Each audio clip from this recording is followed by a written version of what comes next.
Saudara-saudariku, saya teringat sebuah pengalaman duduk dekat dengan seorang anak kecil yang sedang makan kue. Ketika kita minta sedikit, minta sebagian dari kue itu, anak kecil kalau moodnya lagi bagus, tiba-tiba dia sodorkan semuanya. Dia kasih semuanya. Kepolosan itu mungkin masih kita bisa temukan dalam diri anak-anak kalau di rumah masih ada anak-anak kecil atau punya cucu dan sebagainya. Bacaan pertama, kedua dan Injil itu bicara dari pihak Allah.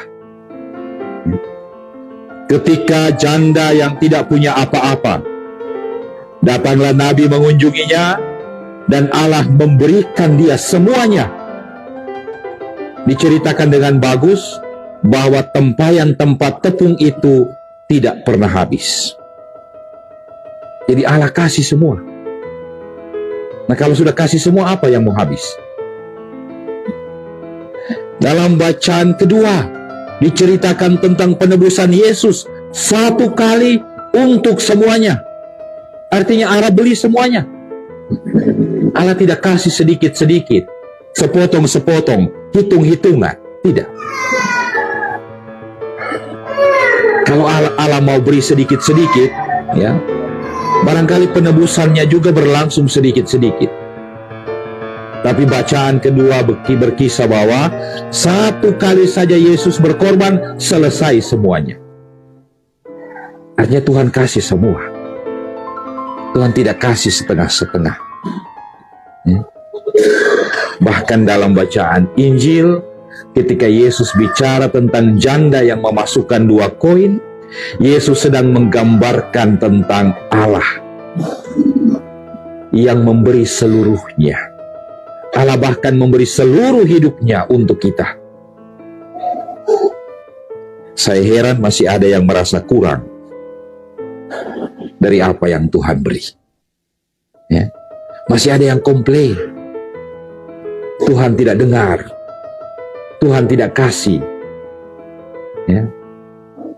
Seringkali dalam suasana, mohon maaf kalau saya menceritakan, ketika saya menghadiri kedukaan, orang sering meratap begini, Tuhan, kenapa Tuhan ambil?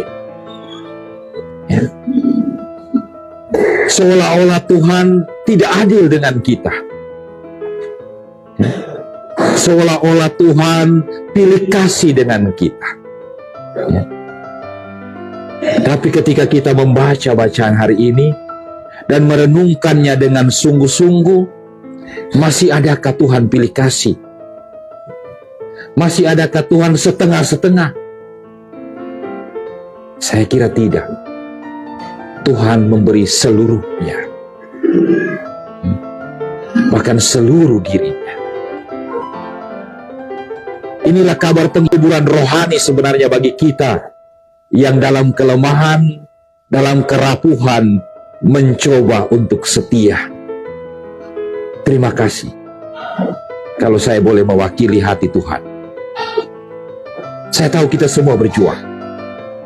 Saya tahu kita semua bergumul, terutama untuk percaya pada Tuhan, untuk yakin pada apa yang Dia rencana dan selenggarakan.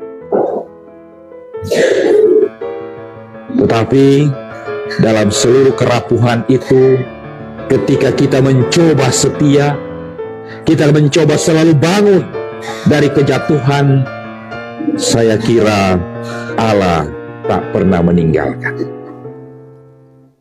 Saudara-saudariku, ada ilustrasi bagus yang saya juga dapat dari macam-macam sumber, ya. Orang juga ajar sama saya. Tapi ketika saya belajar dan saya menemukan itu, saya coba bagikan. Mungkin kita semua biasa pakai GPS. Ya. Kita semua biasa pakai, ada yang namanya GPS. Ya. Itu dia bantu kita menunjuk jalan. Suara yang keluar biasa bahasa Inggris, biasa bahasa Indonesia, lain kali perempuan. Belok kiri. 100 meter lagi kita sampai. Orang tidak pernah ketemu siapa perempuan itu. Ya, orang juga nggak tahu siapa dia. Ya, tapi orang percaya. Ya. Tapi orang ikut, walaupun beberapa kali hilang ya. Ya. Saya pernah ikut GPS pergi ke Watak, tembus di hutan. Ya. Begitu. Rupanya GPS tidak tahu tempat rohani. Ya. Jadi kalau cari tempat rohani jangan pakai GPS, pakai doa supaya sampai. Begitu. Kalau pakai GPS cuma berakhir di tempat lain. Ya. Tapi kita percaya. Kita tidak kenal dia, kita tidak tahu suara siapa itu, tapi kita ikut. Dia bilang kiri, kita kiri. Dia bilang kanan, kita kanan. Alasannya kita ikut karena memang kita tidak menguasai medannya. Kita tidak tahu jalannya. Tapi saya heran, manusia lahir ke dunia, tidak tahu apa-apa tentang dunia ini. Dia cuma tahu dari jalan dari rumahnya ke gereja, tapi berusaha tahu semua. Tidak mau ikut GPS-nya Tuhan. God Positioning System. Ya. Posisi peta Tuhan. Dia punya peta, dia tahu lebih banyak kita ini nanti berakhir di mana. Tapi orang coba-coba bikin jalur sendiri. Akibatnya apa? Lebih banyak hilang daripada ketemu. Saudara-saudariku, ya, mari sama dengan ilustrasi GPS, kita mencoba meletakkan hidup kita dengan kepercayaan yang penuh kepada Tuhan. Sama seperti Tuhan sudah mulai sepenuhnya mempercayai kita. Ya.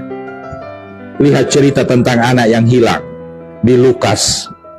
Ketika anak itu bilang, "Bapa, berikanlah bagianku," Tuhan tidak diskusi dengan dia, ambil. Tuhan tidak rapat dengan dia, Tuhan bagi, ambil. Papa yang baik itu, dia ikut, dia beri. Tapi apa yang terjadi? Anak itu pergi, jual semua, foya-foya, rusakkan hidupnya, baru mulai pikir-pikir. Ya. Adakah Tuhan ya menahan-nahan berkat yang dia ingin berikan? Adakah ada orang yang setengah jam sesudah bangun baru mulai bernapas? Adakah orang yang buka mata sesudah bangun setengah jam kemudian, 1 jam kemudian baru bisa melihat? Tidak. Ya. Begitu bangun kita bernapas. Begitu buka mata kita melihat. Tidak ada yang ditunda. Adakah kaki ketika kita baru turun dari tempat tidur menunggu 1 jam seperti mesin yang kita harus panaskan baru dia boleh melangkah? Tidak. Dia langsung bisa berjalan. Ya. Adakah suara juga menunggu beberapa saat baru bisa keluar? Tidak juga. Anak kecil begitu bangun panggil mama, langsung keluar kata mama. Dia tidak ada proses-proses dulu. Maka saudara-saudariku, mari kita coba seperti janda yang menyerahkan seluruh diri kita. Karena kita menerima seluruhnya. Kita tidak menerima sepenggal-sepenggal dari Tuhan. Mungkin kita bercita-cita lebih dari yang kita rasakan sehari-hari. Bangun bisa langsung berjalan, buka mata bisa langsung melihat. Karena kita tidak mencintai Tuhan. Kita mencintai apa-apa yang orang minta dari Dia. Ya. Maka orang selalu stres. Ada sebuah kisah tentang seorang meninggal, pergi ke hadapan Tuhan, dan Tuhan tanya, "Kau mau kemana?" Dia bilang, "Saya mau ke surga." Tuhan bilang, "Di dunia saya ciptakan semua begitu indah. Ya? Saya ciptakan semua lengkap. Saya ciptakan seolah-olah seperti surga yang jatuh di bumi. Lalu, sekarang kau cari surga yang lain. Ya? Bukankah sudah ada surga dalam keluargamu, dalam pasangan dan anak-anakmu, dalam rezeki hidup yang saya berikan, dalam persahabatan pertemanan? Belum cukupkah surga itu sehingga kau masih mencari surga yang lain? Kalau surga seperti itu saja tidak sanggup kau nikmati, bagaimana surga yang akan saya berikan? Ini cerita saja, ya. Ini cuma ilustrasi. Kalau sampai betul bahaya. Saya belum lama jalan-jalan ke Vikepan, ya pasti ada sebagian yang tahu saya kemana. Lalu sepanjang jalan itu ada begitu banyak patung yang hebat, ya. Dibuat demikian. Saya bercanda begini, andai saja Tuhan saking senangnya melihat orang mengabdi pada benda-benda ini, patung yang besar, raksasa, muka jelek, lalu Tuhan bilang luar biasa ada orang menyembah, saya kasih hidup saja patung ini, kira-kira masih menyembah kita? Yang ada lari. Maka kadang-kadang kita tidak mempersiapkan diri untuk menikmati semua ya yang Tuhan sudah beri. Kita mempersiapkan diri untuk sesuatu yang lain. Maka marilah saudara-saudariku, kita belajar bersama sebagai orang beriman, bertumbuh bersama sebagai orang yang percaya, menuju satu keyakinan bahwa kita mendapatkan semuanya dari Tuhan, tidak dari siapapun. Dan karena alasan itu, kita hanya bisa bersyukur. Kita tidak bisa menyombongkan diri. Kita tidak bisa membanggakan diri. Tinggal syukur. Dan semoga semua hati yang terjamah boleh sampai pada syukur. Ada seorang pencinta alam, dia bilang begini, alam semesta mencintai Tuhan jauh lebih baik dari manusia. Dia bilang alam semesta itu mencintai. Bunga-bunga ditanam, dia tahu dia dipelihara oleh Tuhan, dia keluarkan bunga yang indah.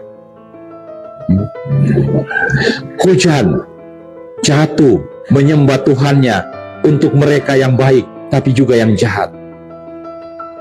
Matahari terbit untuk siapa saja. Saya tersentuh dengan kata-katanya.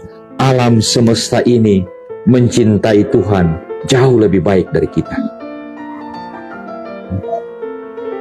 Semoga bukan bersaing dengan alam, tapi mari kita mendekati cara dia mencintai Tuhan.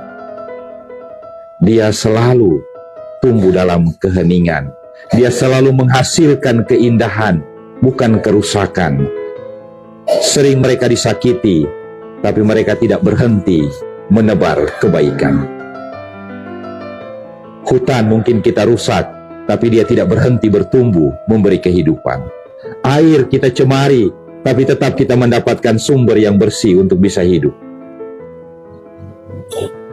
Mereka dekat dengan Tuhan, mereka tahu cara memberi yang terbaik.